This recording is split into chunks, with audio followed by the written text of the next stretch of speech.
আসসালামু আলাইকুম প্রিয় দর্শক, আজ আমাদের উদ্দেশ্য, আমাদের এই যাত্রা কালের সাক্ষী হযরত শুআয়ব আলাইহিসসালামের শহর মাদাইন।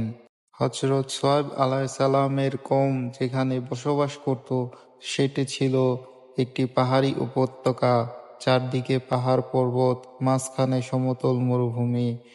চারদিকে প্রাচীর বেষ্টিত ছিল তারা, তাতে ছিল বিশালকায় প্রবেশদ্বার। এখানে সে স্থানে কওমে শুআয়বের ঘরবাড়ির কিছু বিশেষ নিদর্শন সংরক্ষিত রয়েছে। তবে তারা ঘর নির্মাণ করত পাথুরে পাহাড়ের গা খোদাই করে, একটির পর একটি আলাদা আলাদা ঘর। একটি ঘরের ভেতর 4টি বা 5টি ছোট কূপ থাকত, আর সামনে একটি বড় অলিন্দ। এক পাহাড় থেকে আরেক পাহাড়ে যাওয়ার জন্য ছিল বড় সুড়ঙ্গ বা গর্তের মতো সরু পথ। সবখানে সহজে বাতাস চলাচলের সুবিধার্থে পাথর কেটে ফোকার বা জানালার ব্যবস্থা করে রাখত তারা। আর তারা মানুষকে কবর দিত সারিবদ্ধভাবে, পরীক্ষার মতো ক্ষুদে পরিসরে।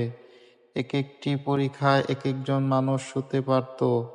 বাড়ির সামনের দেয়ালে তারা কিছু নকশা ও কারুকাজের চিহ্ন দিয়ে রাখত শিল্পিত হাতে।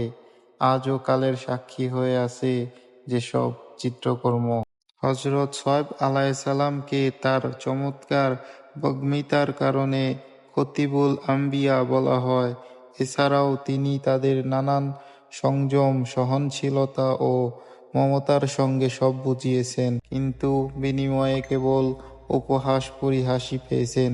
অবশেষে তারা যখন সীমা লঙ্ঘন করল, তখন আল্লাহ তাআলার গজব এসে গেল। তাফসীরকারকেরা এই সিদ্ধান্তে এসেছেন যে তাদের উপর 3 ধরনের আযাব হয়েছিল।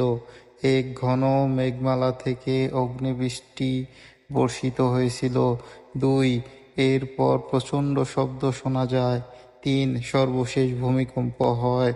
এ ব্যাপারে হযরত আব্দুল্লাহ ইবনে আব্বাস রাদিয়াল্লাহু তাআলা আনহু বলেন, হযরত শুআয়ব আলাইহিসসালাম এর জাতির উপর এমন গজব চাপিয়ে দেওয়া হয় যেন জাহান্নামের দরজা তাদের জন্য খুলে দেওয়া হয়েছিল। কয়েকদিন তাদের অঞ্চলে প্রচণ্ড গরম পড়ল। একদিন দুপুরে গরমে তাদের শ্বাস প্রশ্বাস বন্ধ হতে থাকে।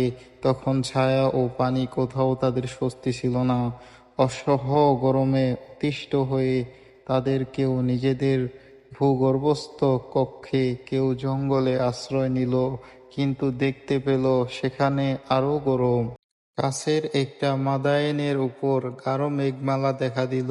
তারা ছটফট করতে করতে সেই মাদায়েনের দিকে ছুটে চলল। দেখল সেখানে মেঘের ছায়া, আর নিচে শীতল বাতাস বইছে।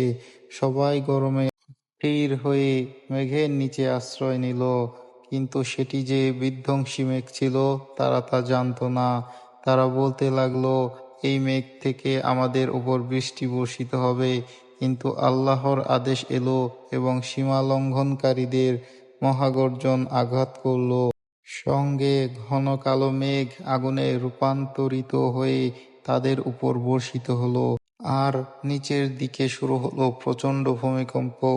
ওরা নিজেদের ঘরে, জঙ্গলে, যে যেখানেই ছিল সেখানেই এমনভাবে উপুড় হয়ে শেষ হয়ে গেল যেন তারা যেখানে কখনো বসবাস করেনি। কিন্তু আল্লাহর অনুগ্রহে শুআয়ব আলাইহিসসালাম ও তার কথায় যারা ঈমান এনেছিল তারা বেঁচে গেলেন। বরং এই ধ্বংসের সময় শুআয়ব আলাইহিসসালাম তার নিজ গৃহেই অবস্থান করেছিলেন।